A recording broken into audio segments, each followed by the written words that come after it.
મિત્રો આજે આપણે ભરેલા ગુંદાનું શાક બનાવીશું। એમાં 500 ગુંદા લીધા છે, લાલ મરચું લીધું છે, હળદર લીધી છે, મીઠું લીધું છે સ્વાદ અનુસાર, ગરમ મસાલો લીધો છે, તલ લીધું છે, જીરું લીધું છે વઘાર માટે, સિંગદાણા લીધા છે, સેવ લીધી છે, દહીં લીધું છે ખાટા મીઠા બનાવવા માટે અને કોથમીર લીધી છે। આપણે ગુંદાને આ રીતનું કાપી લઈશું।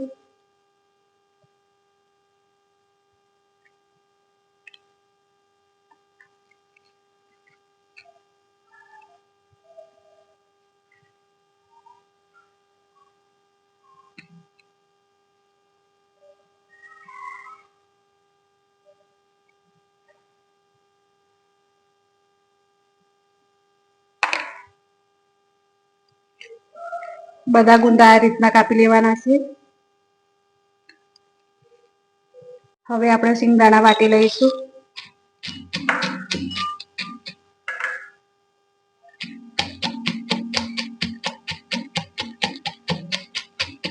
કચરા વાટવાના છે।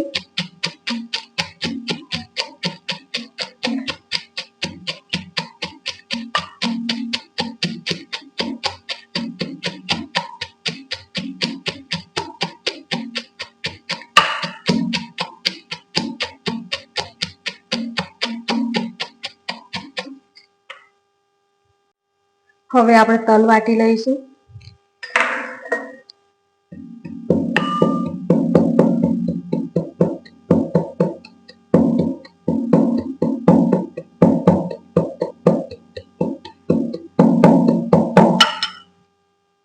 હવે આપણે સેવ વાટી લઈશું, થોડી હદ કચરી રાખશું।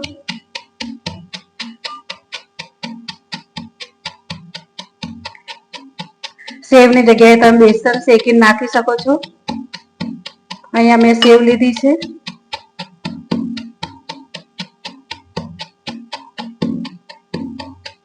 સેવ વટાઈ ગઈ છે, કાઢી લઈશું।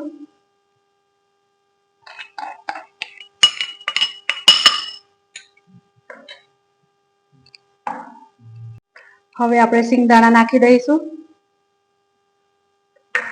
તલ લઈ લઈશું, સેવ લીધી છે, લાલ મરચું નાખીશું, ગરમ મસાલો, ખારું મીઠું લઈશું, હળદર નાખીશું,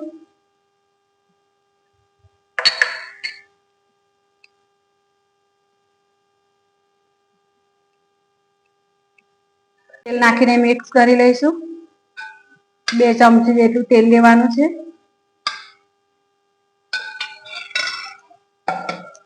હવે આપણે હાથથી મિક્સ કરી લઈશું। આ રીતનું કરી લેવાનું છે।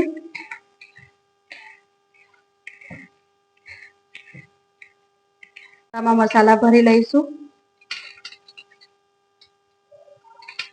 આ રીતના ભરી લેવાના છે।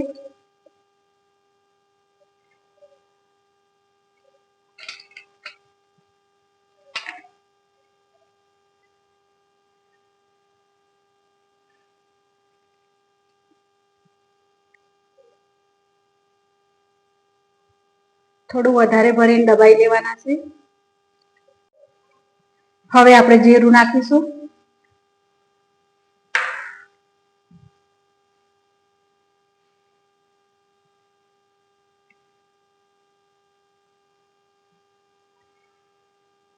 આપણે જીરું થઈ ગયું છે, હવે ગુંદા નાખી દઈશું।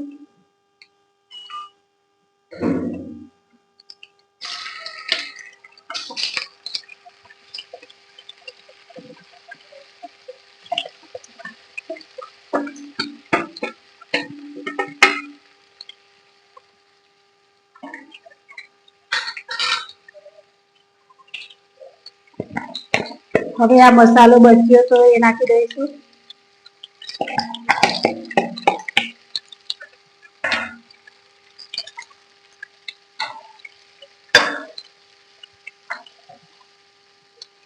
હવે ઢાંકણ બંધ કરીને થવા દઈશું થોડું।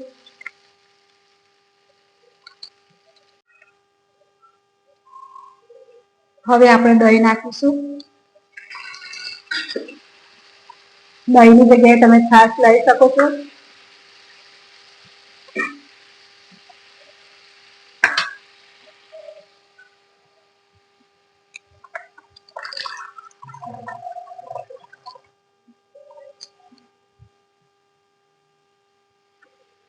થોડું પાણી નાખીશું.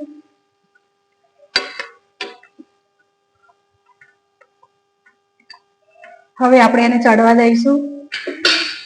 હવે આપણું ગુંદાનું શાક તૈયાર થઈ ગયું છે. હવે આપણે ગેસ બંધ કરી દઈશું.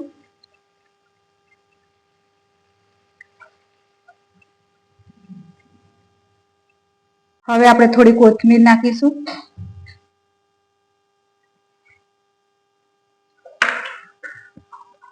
તમે જોઈ શકો છો આપણું ગુંદાનું શાક તૈયાર થઈ ગયું છે.